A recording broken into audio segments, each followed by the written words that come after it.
positive about it.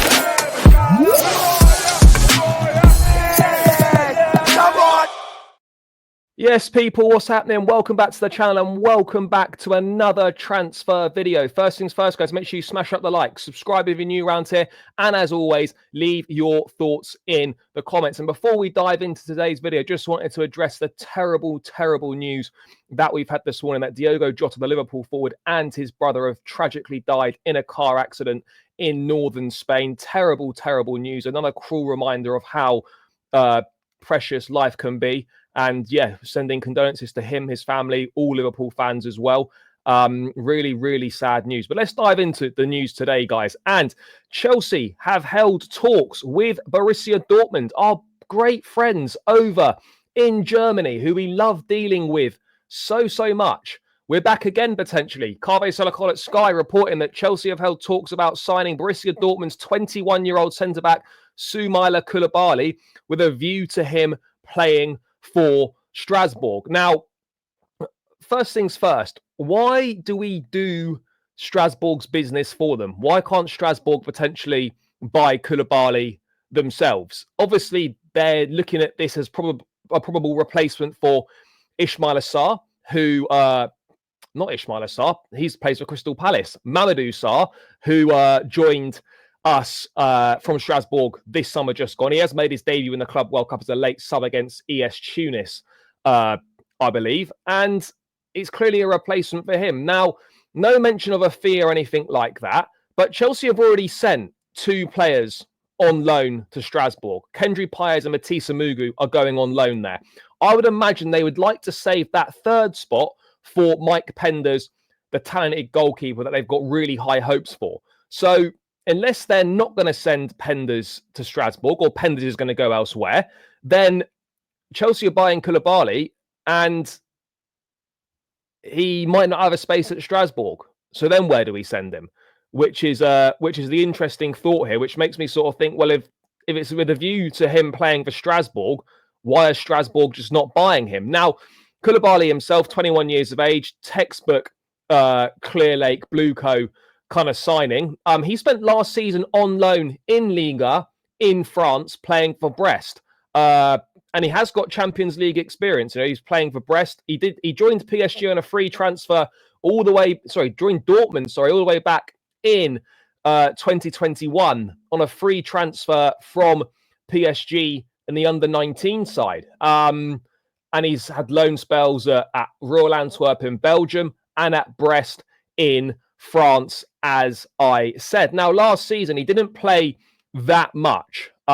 He made 8 appearances in the Champions League, as Brest were a little bit of a surprise package before they got dumped out by PSG, but just 7 appearances in Ligue 1. So he only made 16 appearances in total in all competitions, so didn't really play an awful lot at all, but he was injured. He did miss quite a lot of football. He was missed 60 days, I'm seeing on Transfermarkt here. He missed 11 games with a pelvic injury, and he missed 105 days, another 12 games through an adductor injury. So the guy missed 23 games last season through injuries. That's probably why that's exactly why his game time was so limited. He's obviously a centre-back. Chelsea obviously see something in him. The scouts clearly see something in him. And it will be interesting to see whether we look to pursue this still, go any further with it. I mean, I don't really get it, to be perfectly honest. I don't really get it. We have held talks, so there's clearly interest there.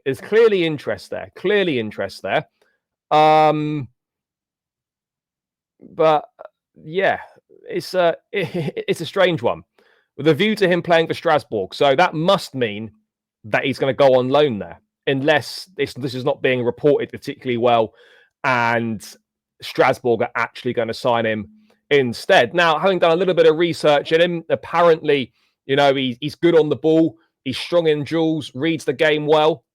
He's raw, clearly needs a bit of refining in certain aspects of his game, but he is a left-footed centre-back, left-sided centre-back. And there's clearly there's clearly interest there, and Chelsea, there's clearly something that Chelsea like. Now, again,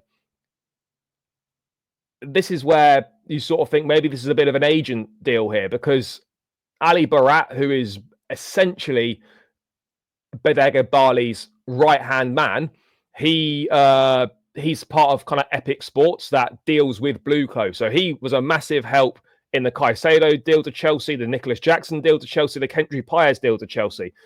Guess who represents Soumaila Coulibaly? That's right, Ali Barat Football Agency. So it really wouldn't be a surprise here to see this deal probably happen, given Barat's involvement with deals to Chelsea, given how close he is to Coulibaly. And that would probably make sense. That would probably make sense. You know, it really would. So we'll kind of wait and see what happens on that. I mean, there's not really any news on any centre-backs or any really defensive reinforcements coming to Chelsea so far this summer. You know, we're very, very light on the left side of the fence in terms of any sort of backup for Marc Cucurella. So that would be, you know, quite a big issue. And again, in terms of a centre-half, there were links to Mark Guehi. It doesn't look like that's going to happen. Maybe Liverpool looks like the most likely destination for him. Jared Branthwaite, who was another target, has signed a new contract at Everton. There have been a few loose links to Jarell Hayter, but we've not really heard anything about the Ajax left-back for quite a while now. Certainly anything significant, anything concrete in terms of Chelsea accelerating any interest. We know the likes of Arsenal have been interested in other Premier League clubs. So it's gone very, very quiet on that. Antonio Silva, another name that's mentioned, the Benfica defender, had a very good game against us in the Club World Cup. Chelsea have had, you know, pre-existing interest in him. Whether we go back in for him or not, I don't know. Thomas Araujo, his teammate as well at Benfica, is another name who we have looked at previously. But it's all gone very quiet on that. Yeah, we need to move some centre-backs out. Of course, you know, Renato Vega, Bayern Munich are interested in him. It looks like Benoit Badiashile could leave. Question marks around Trevor Chalobah, but you don't know. I hope that he stays. And then obviously, yeah, Axel Disasi almost certainly on his way out of the club as well. So, yeah, there's movement to be had there. We've got to get moving with that. And yeah, we probably do need one more experienced centre-back or one more sort of top-quality centre-back, probably starting level. We don't need any more squad fillers, but maybe the club view Mamadou Sarr as that guy. But yeah, it's just a bit strange how everything's so quiet surrounding all of that. But only time will tell. We're only in the first week of July. There's still plenty of time to go. A lot can happen in football. A lot can change very, very quickly. But I am surprised about how we haven't really heard anything about defensive outgoings, anything about defensive incomings, particularly at left back, given how dependent we are on Cucurella and how absolutely finished we'd be if he gets injured. But that's kind of the latest news on that, is that Chelsea have held talks with Borussia Dortmund over Soumaila Coulibaly with a view to him playing for Strasbourg. Let's wait and see how this one develops, whether it happens or not. That's just my thoughts on the latest Chelsea transfer news, guys. Make sure you smash up the likes. Please subscribe if you're new. And, of course, leave your thoughts in the comments. Up the Chelsea. And we'll catch you again in another one soon. Peace.